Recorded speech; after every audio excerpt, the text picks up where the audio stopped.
পাঁচটা জিনিস আসার আগে পাঁচটা নিয়ামতকে আল্লাহ তাআলার মূল্যবান নিয়ামত বলে আপনি স্বীকার করেন এবং তার কদর করেন। কি কি? হায়াতেকা কাবলা মাউতেকা, মরণ চলে আসার আগে জীবনটাকে আল্লাহর অমূল্য রতন মনে করেন। এক, শাবাবাকা কাবলা হারামেকা, আপনার যৌবন কালটাকে আপনি অমূল্য সম্পদ মনে করেন বুড়া বয়স চলে আসার আগেই। তারপরে নবীজি বলছেন সেহাতাকা কাবলা সকামেকা, আপনি যে স্বাস্থ্যবান হয়ে আছেন এটাকে আল্লাহর নিয়ামত মনে করেন অসুখ হওয়ার আগেই। তারপরে রব্বুল আলামিন বলছেন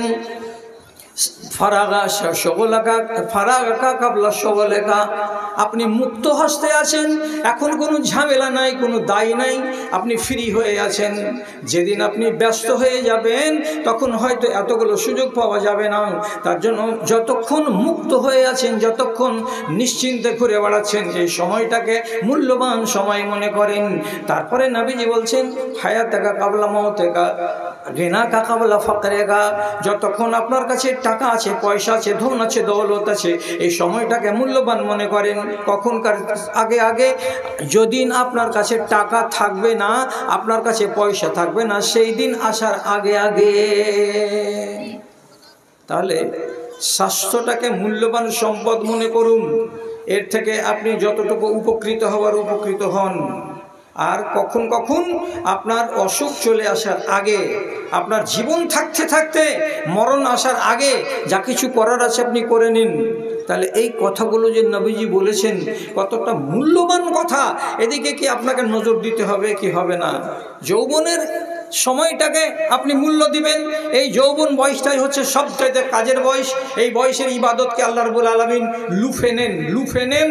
আর বুড়তি কালের ইবাদত আল্লাহর কাছে কবুল হয় বটে, কিন্তু রব্বুল আলামিনের আগ্রহ যৌবন কালের ইবাদতের দিকে যত বেশি, বৃদ্ধকালের ইবাদতের দিকে রব্বুল আলামিনের আগ্রহ অতটা নয়।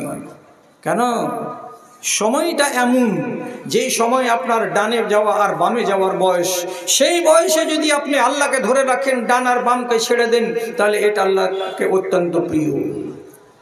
চারিজন চারি রত্ন পারে না চিনিতে, চারিজন চারি রত্ন পারে না চিনিতে, কিন্তু চারিজন পারে দ্বিধা নাই তাতে।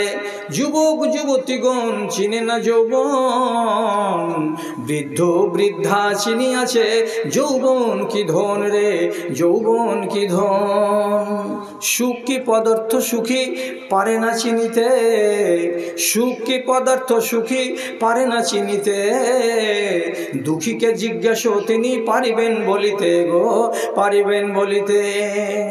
আরামে যে থাকে সেও চিনে না আরাম, অবশ্য চিনেছে রুগী কি রত্ন আরাম, অবশ্য চিনেছে রুগী কি রত্ন আরাম।